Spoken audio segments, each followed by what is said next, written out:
पहाड़ी वादियों की खूबसूरती में छुपी पाकिस्तानी आतंकियों की खौफनाक साजिश अब धीरे धीरे बेनकाब हो रही है। देश के सबसे खूबसूरत पर्यटन स्थलों में से एक जम्मू कश्मीर के पहलगाम की बेसरन घाटी में 22 अप्रैल को जिन आतंकियों ने 26 से ज्यादा निर्दोष लोगों को मौत की नींद सुला दिया, उनकी परतें खुलने लगी हैं। जांच में पता चला है कि 15 अप्रैल को पाकिस्तानी आतंकी यहां पहुंचे और 7 दिन के भीतर उन्होंने रेकी की। अब तक की जांच में जो तथ्य सामने आए हैं वो बेहद एक सुनियोजित और हाईटेक आतंकी हमले की ओर इशारा करते हैं।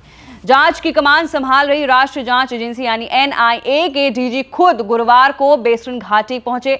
NIA की तकनीकी जांच में यह साफ हो चुका है कि वहां 3 आतंकी अल्ट्रा स्टेट कम्युनिकेशन नाम की एक विशेष संचार प्रणाली का इस्तेमाल कर रहे थे, जो अत्याधुनिक एन्क्रिप्टेड नेटवर्क पर आधारित है। ये प्रणाली बेहद सीमित सिग्नल पर काम करती है और लोकेशन ट्रेसिंग को भी मिसलीड कर देती है। एजेंसियों ने पहलगाम क्षेत्र में 2 संदिग्ध सिग्नल भी ट्रेस किए हैं। माना जा रहा है कि इन्हीं के जरिए आतंकी आपस में संवाद कर रहे थे।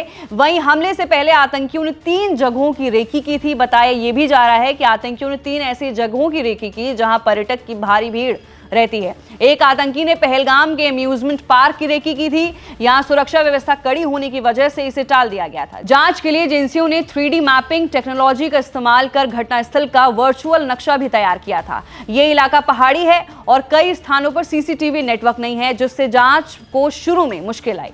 लेकिन कुछ चश्मदीद घटना में बचे लोगों के बयान से एजेंसियों को बड़ी मदद मिली है। NIA की शुरुआत जांच में ये बात सामने आई है कि ये इस पूरे ऑपरेशन में लोकल मददगार भी शामिल हो सकते हैं, जिनकी तलाश अब तेज हो गई है। जल्द ही कुछ गिरफ्तारियां भी संभव हैं। बेसरन घाटी अब पूरी तरह से CRPF और अन्य सुरक्षा बलों के नियंत्रण में है। यहां आम नागरिकों की आवाजाही फिलहाल बंद है और NIA के DG खुद यहां की समीक्षा कर रहे हैं। सूत्रों के मुताबिक 22 अप्रैल को एक आतंकवादी एग्जिट गेट से पार्क में एंट्री करता है और अंधाधुंध गोलियां चलाता है। दरअसल यह आतंकियों की प्लानिंग का हिस्सा था। एग्जिट गेट पर गोलीबारी होती है तो सभी लोग भागने के लिए एंट्री गेट की तरफ जाते हैं और वहां 2 आतंकी ऑलरेडी थे।